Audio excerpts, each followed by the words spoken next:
College വിട്ടിട്ട് വരുമ്പം ഉണ്ടാക്കുന്ന സ്നാക്സ് ഉണ്ടല്ലോ. അപ്പോൾ ഇന്ന് എഗ് പപ്സ് പോലത്തെ ഒരു സംഭവം ഉണ്ടാക്കാവേ. അതിനായിട്ട് നമുക്ക് വെളുത്തുള്ളി, ഇഞ്ചിയും പച്ചമുളകും നന്നായിട്ട് ചതച്ച് വയ്ക്കാം. ഇനി നമുക്കൊരു ചട്ടി എടുത്ത് അതിലേക്ക് കുറച്ച് വെളിച്ചെണ്ണ ഒഴിച്ച് സവോള നന്നായിട്ട് വാട്ടാം. സവോള നന്നായിട്ട് വാടാൻ ഇത്തിരി ഉപ്പും കൂടെ ചേർത്ത് കൊടുക്കണേ. ഇനി നമ്മൾ ആദ്യം ചതച്ച് വെച്ചിരുന്ന ഇഞ്ചിയും വെളുത്തുള്ളിയും പച്ചമുളകും കൂടെ ഉള്ള മിക്സ് ചേർത്ത് കൊടുക്കണം.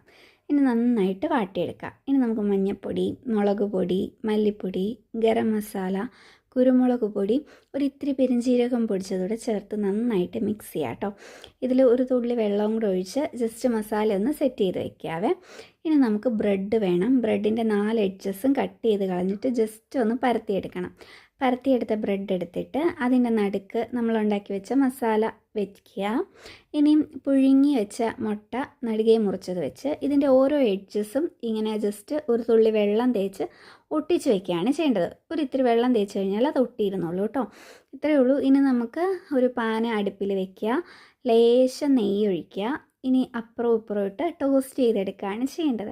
അത്രയേ ഉള്ളൂ. വളരെ സിമ്പിളായിട്ടുള്ള റെസിപ്പിയാണ്. നമുക്ക് കോളേജും സ്കൂളൊക്കെ വിട്ട് കഴിയുമ്പം നമുക്ക് സ്നാക്സ് ആയിട്ടൊക്കെ കഴിക്കാൻ പറ്റിയ ഒരു അടിപൊളി റെസിപ്പിയാണ് കേട്ടോ. അപ്പം എല്ലാവരും ഒന്ന് ട്രൈ ചെയ്ത് നോക്കുക. എല്ലാവർക്കും ഇഷ്ടപ്പെടുമെന്ന് ഞാൻ വിചാരിക്കുന്നു. താങ്ക്